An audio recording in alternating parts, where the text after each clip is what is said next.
তো হেল্ল' ভাই ভনীসকল, যিসকল তাৰমানে এইচএছৰ আমাৰ ষ্টুডেণ্ট আছিল তেওঁলোকে কৈ আছে যে যিখন ইংলিছৰ পেপাৰ আহিছিল তেওঁলোকৰ ইংলিছৰ সেইখন তাৰমানে বহুত বেছি টাফ আহিছিল তাৰমানে এজ কম্পেৰিজন টু আগৰ যিবিলাক পেপাৰ আছিল তাৰ কাৰণে। চ' বহুতে পঢ়ি গৈছিল, পঢ়ি যোৱাবিলাক কমন অহা নাই। চ' বহুত ধৰণৰ এনেকুৱা সমস্যাৰ সন্মুখীন হৈছে তাৰমানে ল'ৰা ছোৱালীবিলাকে, মেইনলি ষ্টুডেণ্টছবিলাকে আৰু। তো তেওঁলোকে এতিয়া কি কৰা উচিত বা তেওঁলোকক গ্ৰেছ মাৰ্ক দিব নে নিদিয়ে সেইবিলাক আমি এইটো ভিডিঅ'ত আলোচনা কৰিম। তাৰ আগতে সকলোৱে চেনেলটো ছাবস্ক্ৰাইব কৰি দিব, ভিডিঅ'টোত লাইক কৰি দিব আৰু ভিডিঅ'টো শ্বেয়াৰ কৰি দিব। তো বলক ভিডিঅ'টো আমি আৰম্ভ কৰোঁ। ফাৰ্ষ্ট কথা যে এইবাৰ তাৰমানে কুৱেশ্যন পেপাৰখন টান হোৱা কাৰণ কি চাব। মুখ্যমন্ত্ৰীয়ে যিহেতু কৈছে যে এইবাৰ 75% পালে তাৰমানে প্ৰজ্ঞান ভাৰতী স্কুটি দিব হা। তো সেইকাৰণে যাতে অলপ এনৰলমেণ্টটো কমাই দিব পাৰে তাৰ কাৰণে আল্টিমেটলি পেপাৰখন অলপ টান হৈছে, সেইটো এটা ৰিজন। আৰু বহুত কিবা কানি আছে বাৰু, সেইবিলাক আমি ডিছকাশ্যনৰ কথা নহয় ইয়াত আৰু। চ' কথাটো হ'ল সেইকাৰণে আমাৰ তাৰমানে এক্সামৰ পেপাৰ ইংলিছৰ পেপাৰখন মেইনলি টাফ হৈ গ'ল। চ' এতিয়া কথা হ'ল যে আগন্তুক পেপাৰবিলাকৰ কাৰণে কি কৰা উচিত। মানে ধৰক বহুত ল'ৰা ছোৱালী ডিপ্ৰেশ্যনত গুচি গৈছে, কিছুমানেতো পঢ়া পাতি বন্ধই কৰি দিছে অলমষ্ট। চ' মই কওঁ যে এখন পেপাৰ বেয়া হ'ল বুলি আৰু বাকীকেইখনো যে আপোনালোকৰ বেয়া হ'ব সেইটো নহয়। আপোনালোক পঢ়ি যাওক, অলপ বেলেগকৈ আহিছে আৰু পেপাৰখন, উপায়তো নাই আৰু। আৰু এটা কথা, কেতিয়াবা কেনেকুৱা হৈ যায় চাব। এবাৰ মই মোৰ ইনচিডেণ্ট এটা মনত আছে, প্ৰায় 2015-16 মানত আছিল নেকি। তেতিয়া কি যিখন ফাৰ্ষ্ট পেপাৰ আছিল তেতিয়া আছিল ছ'চিয়েল ছায়েন্সৰ হা। পেপাৰ বেছি টান অহা নাছিল, কিন্তু ইয়াত এটা তাৰমানে ক্লজ এটা আছিল যিটোৰ কাৰণে বহুতে প্ৰায় 25 নম্বৰ এৰি থৈ আহিছিল। তাৰমানে মানুহে ভাবিছিল এইখিনি আমাৰ নহয় সেনেকৈ। তাৰমানে কি আছিল বস্তুটো মই কৈ আছোঁ আপোনালোকক। তাৰমানে ইয়াত লিখা আছিল, পেপাৰখনত লিখা আছিল কেৱল অন্ধৰ বাবে হা, কেৱল অন্ধৰ বাবে। তাৰপিছত ইয়াত কুৱেশ্যন ষ্টাৰ্ট হৈ যায় আৰু কেৱল অন্ধৰ বাবে ওপৰত তেনেকৈ লেখা, তাৰপিছত এটা কুৱেশ্যন তাৰমানে ষ্টাৰ্ট হয় আৰু সেইখিনি তাৰমানে কুৱেশ্যনবিলাক এনেকৈ কণ্টিনিউ হয়। চ' বহুতে কি কৰে, কেৱল অন্ধৰ বাবে বুলি দেখি তাৰ তলত আৰু কুৱেশ্যনবিলাক চেকে নকৰিলে, নাচালে, তাৰমানে ভাবিলে যে আমাৰ আৰু ইয়াত কুৱেশ্যন নাই একো। কিন্তু পিছত কি দেখা গ'ল যে সেই কেৱল অন্ধৰ বাবে জাষ্ট এটা পেজতহে আছিল। তাৰ পিছৰ পেজবিলাকত আৰু যিবিলাক ধৰক আমাৰ নৰ্মেল ষ্টুডেণ্ট আছে তেওঁলোকৰ কাৰণে আৰু কণ্টিনিউ, তাৰমানে আৰু কুৱেশ্যন কণ্টিনিউ। চ' এনেকৈ বহুত ষ্টুডেণ্টে এই ছাপ'জ কেৱল অন্ধৰ বাবেটো দেখি পেলাই তাৰ তলৰ পিছত আৰু পেপাৰ খুলিয়ে নাচালে। চ' খুলি নাচাই তেওঁলোকে অলমষ্ট 25 নে 27 এনেকুৱা কিবা আছিল নাম্বাৰটো, মই ভালকৈ ৰিমাইণ্ড কৰিব পৰা নাই।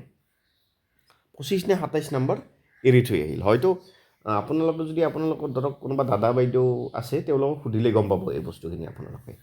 চ' বহুতে কি ধৰক 4টামান পেজ আছিল য'ত তাৰমানে নৰ্মেলবিলাকে কণ্টিনিউ কৰি আছিল, তাৰপিছত এটা পেজ আহি তাত লিখা থাকে কেৱল অন্ধৰ বাবে। তো মানুহে ভাবিছে যে এইখিনি আমাৰ যিবিলাক অন্ধ ভাই ভনী আছে তেওঁলোকৰ কাৰণে। কিন্তু পিছত দেখা গ'ল যে সেইটো জাষ্ট এটা পেজতহে আছিল, বাকীখিনিত আৰু কণ্টিনিউ তাৰমানে নৰ্মেলৰ কাৰণে। তো বহুতে কি কৰে, এইটো দেখি বাকীখিনি আৰু নিলিখে, তাৰমানে ভাবিছে যে এইখিনি আমাৰ অন্ধ ভাই ভনী এইবিলাকৰ কাৰণে, তো আমাৰ আৰু এইখিনিত একো নাই। চ' এনেকৈ বহুত ডাঙৰ এটা মিষ্টেক কৰি আহিছিল আমাৰ ভাই ভনীসকলে। মানে আপোনালোকে যদি নিজৰ দাদা বা বাইদেউসকলক সোধে এই বস্তুটো গম পাই যাব। চ' এতিয়া আমি কথাত আহোঁ যে আমি এতিয়া কি কৰা উচিত। আপোনালোকে যিহেতু ইংলিছৰ পেপাৰখন, মই যিবিলাক ষ্টুডেণ্টকে সুধিছোঁ তাৰমানে সকলোৱে কৈছে যে ইংলিছৰ পেপাৰখন বহুত বেয়া হৈছে। তাৰমানে আমি ডিপ্ৰেশ্যনত গুচি গৈছোঁ বা আমি পঢ়িব পৰা নাই এতিয়া, তাৰমানে সেইখনৰ কথা ভাবি ভাবি বহুতে কৈছে যে আমি 20 মাৰ্কো তাৰমানে স্ক'ৰ কৰিব পৰা নাই। বহুতে কৈছে যে কিবাকে পাছ কৰিম আৰু 30 মাৰ্কছ পাম।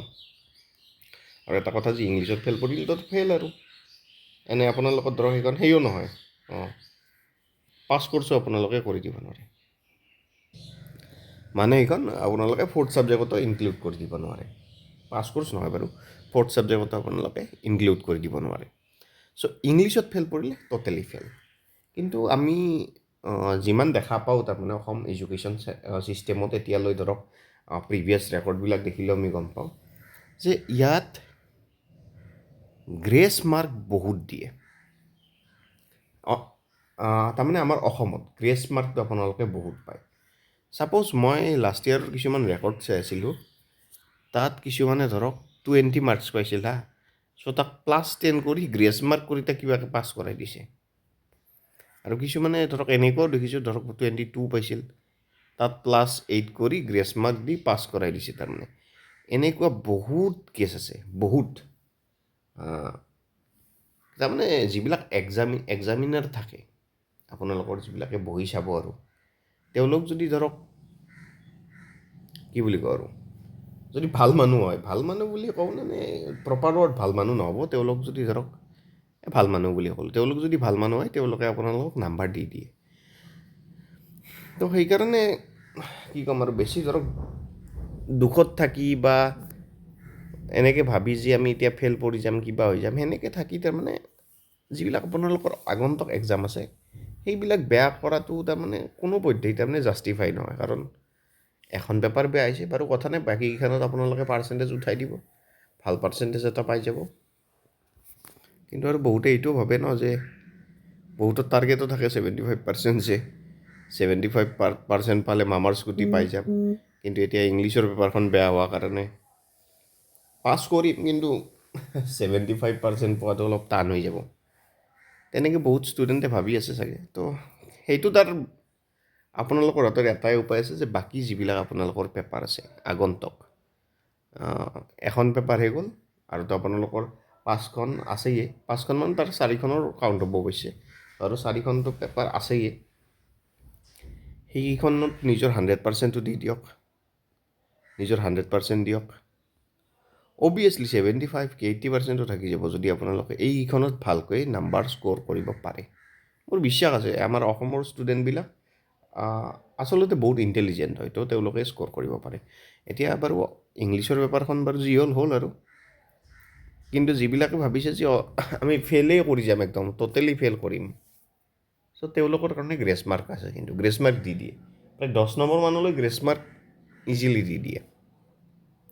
কিন্তু তাতো এটা কথা, কিছুমানে যদি ছাপ'জ 10 নম্বৰ পায় অনলি, তেওঁক কিন্তু গ্ৰেছ মাৰ্ক নিদিয়ে, তেওঁ ফেইলে, এইটো তাৰ উপায় নাই। কিন্তু যিবিলাকে ধৰক 20 মানে 18 মানৰ পৰা গ্ৰেছ মাৰ্ক দি দিয়ে, আৰু যদি আপুনি 18 পাইছে ন, তাৰ লগত +12 কৰি গ্ৰেছ মাৰ্ক দি পাছ কৰাই দিয়ে আৰু ল'ৰাজন বা ছোৱালীজনীক। চ' এনেকুৱা ধৰণৰ। তো ইয়াত বেছি চিন্তা কৰি লাভ নাই। কিবা কুৱেশ্যন থাকিলে কমেণ্ট বক্সত সুধিব, বা নিজে কিমান স্ক'ৰ কৰিলে কিমান মাৰ্কছ পালে সেইটো কমেণ্ট বক্সত জনাই দিব। আৰু এনেধৰণৰ ভিডিঅ' পাই থকাৰ কাৰণে চেনেলটো ছাবস্ক্ৰাইব কৰি দিব, ভিডিঅ'টোত লাইক কৰি দিব, আৰু ভিডিঅ'টো নিজৰ বন্ধু বান্ধৱীক শ্বেয়াৰ কৰি দিব। তো ধন্যবাদ, এইখিনি আছিল আজিৰ ভিডিঅ'টো। কিবা কুৱেশ্যন থাকিলে কমেণ্ট বক্সত সুধিব।